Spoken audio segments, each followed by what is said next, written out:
G'day, George here on 11th of April 2026. Bit windy outside, so I thought I'll do this indoors for today's episode of Message of Hope. Well, the company called it restructuring. The company I work for.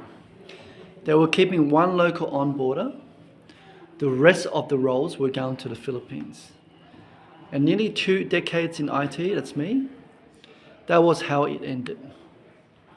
Now, I want to say something before I go on any further. I'm not bitter about that. I genuinely am not. No. I mean, this is the world we are living in now. Companies make decisions, right? Cost gets restructured. There's so many layoffs, retrenchment going on at the moment. And it happens to good people everywhere. All the time, and it happened to me too. As it turned out, well, I believe God allowed it so I could move toward what I'm doing now. So there's no grievance in what I'm about to tell you. Just honesty. Now here's what I found out later. So the one person they kept in that local onboarding role, he left too. Apparently he went to a competitor, but of course he neither denied or said he did. So it happened that the local trainer absorbed the load instead. And the automation my manager had spent well over a year building, a system that's supposed to make human onboarders unnecessary to some extent, right? Some of the process there. Well, at my time, clients couldn't follow it. So that's what happened. Couldn't navigate the automation process. So the thing that was built to replace human elements turned out to be still needing human elements. Guess what? Yeah. And I thought about that more than once. Because here's the confession I have to make before I say anything else. I use the AI every single day. It's true. Every single day for my YouTube thumbnails. And it does things I genuinely could never do myself. It's the difference between what I produced before and what I produce now. I'm talking about it's night and day. I even started making fun of myself in those thumbnails, which frankly, it's a lot of fun actually. So I'm not standing here telling you AI isn't capable. It definitely is extraordinary capable. You better believe it. So what if I had to work out honestly? Sitting on both sides of this thing is the difference between what AI does brilliantly and what it simply cannot do at all. Yeah. And, well, that difference matters for your career. Because possibly, more than anything else, you think about this year. Now have a listen to this. It's from Genesis chapter 11, verses 1 to 4. I think you know the story. It reads, "Now the whole earth had one language and the same words. And as people migrated from the east, they found a plain in the land of Shinar and settled there. And they said to another, 'Come, let us make bricks and burn them thoroughly.' And they had bricks for stone and bitumen for mortar. Then they said, 'Come, let us build ourselves a city and a tower with its top in the heavens, and let us make a name for ourselves, lest we be dispersed over the whole earth.'" Now, for this conversation, the thing I want to draw your attention is not the punishment that follows. That's a real and valid reading of what happens next. It's true. But what I want to sit with here is the sentence that explains what the whole project was actually for. That's one interpretation I'm talking about. And that is, let us make a name for ourselves. So, turns out the bricks weren't the problem. The technology wasn't the problem. Because they had real capability. Brick and bitumen, it's a genuine engineering achievement for their era, right? They didn't have computers or big heavy machines. The problem was the goal underneath it. You built something so impressive, so self-sufficient, so complete, you need nothing above yourself. It's making a name. That's what it's trying to achieve. Securing the future and eliminate the vulnerability on depending on anything you can't control. And here's the thing. You see, when God confused the language, the tower was still standing, wasn't it? The bricks were fine, but what collapsed was the connection between the people building it. They could no longer reach each other. The system was intact, but the meaning was gone, long gone. And that's the most precise description of what AI cannot do that I've come across so far. And I read a post recently on LinkedIn.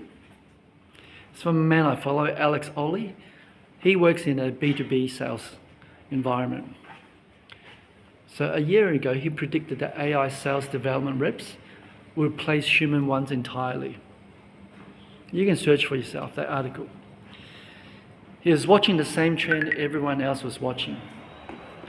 The predictions seemed reasonable, yeah. But here is what actually happened. Human SDR, which is sales something representative, hiring is B2B. It's up 18% since then. So it didn't go down, it went up. And his explanation is worth hearing, right? Because the companies that build the AI SDRs, the ones that genuinely believe they could replace human sales reps, hey, mostly had been SDRs themselves.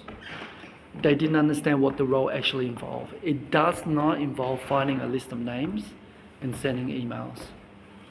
Any 15-year-old can do that, right? But the AI SDRs couldn't make outbound calls. They're not that intelligent, I think. They couldn't engage with people on LinkedIn in a way that felt human, and which is really critical. They couldn't attend an event, you couldn't read the room, or have a real conversation with someone over coffee and follow up the next morning in a way that landed because it was personal. Well, the emails they generate still needed humans to check them. That's where it got to. And yet he made the observation I haven't been able to stop thinking about, because it's interesting. You see, when the noise gets louder, human connections works better than ever. Listen to this. Anthropic and OpenAI, you know those big AI companies? The companies building the most powerful AI system in the world? They're still hiring human sales reps. Yeah, imagine that. Because humans still want to talk to humans. It's natural. Because cold calling still works. It really does. And I know how to do cold calls.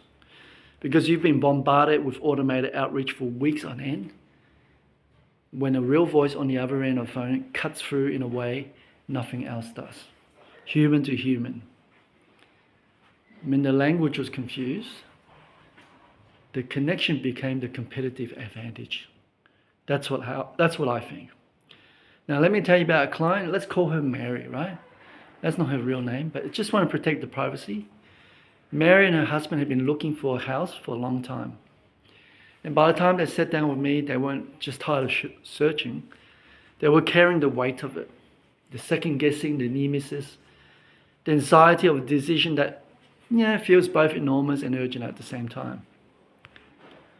Now, a loan calculator they could have found in 30 seconds on any bank website, they could have done that, right? That wasn't what they needed from me. What they needed was someone who'd been inside enough of those conversations to know when to explain, when to reassure, and when to go quiet, and when to say, this is the one. Stop looking. Yeah, so you can tell it's a good story because they bought, they were glad, and I thought about that moment many times since because it contains the things I want to say to you very plainly. Yeah?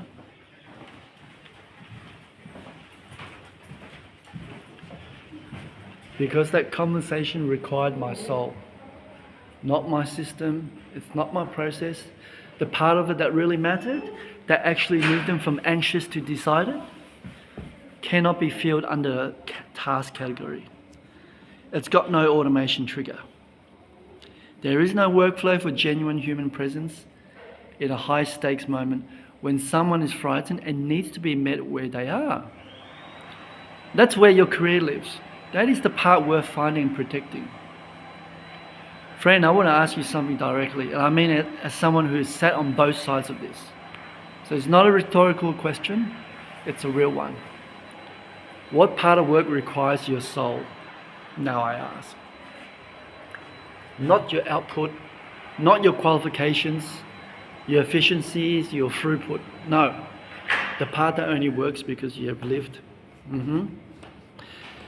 You have lived something your client is living, feared what they're currently fearing, and made the mistake they're standing right in front of it. The part where a system could produce the same words and they would land completely different because there's no one behind them. Yeah. Where's that in your day today? Because here's what I think is happening right now. In workplaces everywhere, and people who sit at the desk wondering whether they're one software update away from redundancy. It's real. They're looking at AI and measuring themselves against what it does brilliantly.